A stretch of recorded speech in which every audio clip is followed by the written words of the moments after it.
Municipality elections లో భాగంగా దీన్ని అభివృద్ధి చేస్తాం, మినీ ట్యాంక్ పడి చేస్తామని చెప్పేది చేసుకుంటుంది. చైర్మన్ క్యాన్సల్ చేసుకుంటుంది.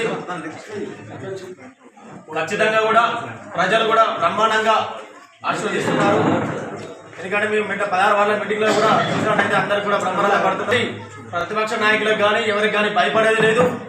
మేము అందరం కలిసికట్టుగా ఉన్నాం, ఏకతాటిపై ఉన్నాం, ఖచ్చితంగా కలిసి ఉంటాం. ఖచ్చితంగా 16 వార్డు గెలిచి తీరి చైర్మన్ వైస్ చైర్మన్ కూడా మేమే దక్కించుకుంటాం. ఎవరికి అదిరేది లేదు, బెదిరేది లేదు, భయపడేది లేదు.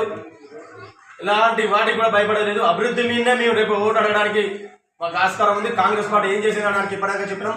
వీటన్నిటికీ కూడా రేపు ప్రజల్లో తీసుకెళ్లి మీ మున్సిపాలిటీకి అభివృద్ధి తీసుకుంటామని పత్రికలకు ధన్యవాదాలు. ఝాన్సీ యశస్విని రెడ్డి గారిని ఎన్నో విధాలుగా ఒక రాజకీయంగా కాకుండా అన్ని విధాలుగా కలుషితం చేసే విధంగా కొంతమంది వ్యక్తులు వారి స్వలాభం కోసం చేస్తున్నటువంటి ప్రయత్నాన్ని ఖచ్చితంగా ఈ నియోజకవర్గంలో ఉన్నటువంటి కాంగ్రెస్ పార్టీ ప్రతి కార్యకర్త తిరుగుబాటు జరుగుతుంది.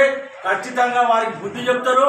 రానున్న రోజులలో మీకు దయచేసి మీకు చెప్పేది ఏంటంటే ఒక పద్ధతి ప్రకారం మాట్లాడండి.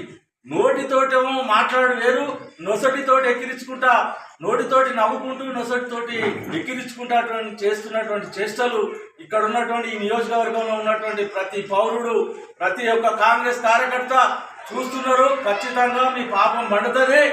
ఆ పాపంలో మీరు అందరూ కొట్టుకపోతారు.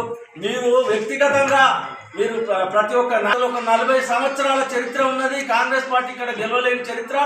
అలాంటి చరిత్రను రూపుమాపి ఇలా పేద బడుగు బలహీన వర్గాల కోసం చేస్తున్నటువంటి ఝాన్సీ యశస్విని రెడ్డి గారి కుటుంబాన్ని విమర్శ చేయడం మీకు సరికాదని మరొకసారి నేను మీ తరఫున గుర్తు చేస్తున్నా. అందరూ కళ్ళు తెరిచిను, తిరుగుబాటు జరుగుతుంది.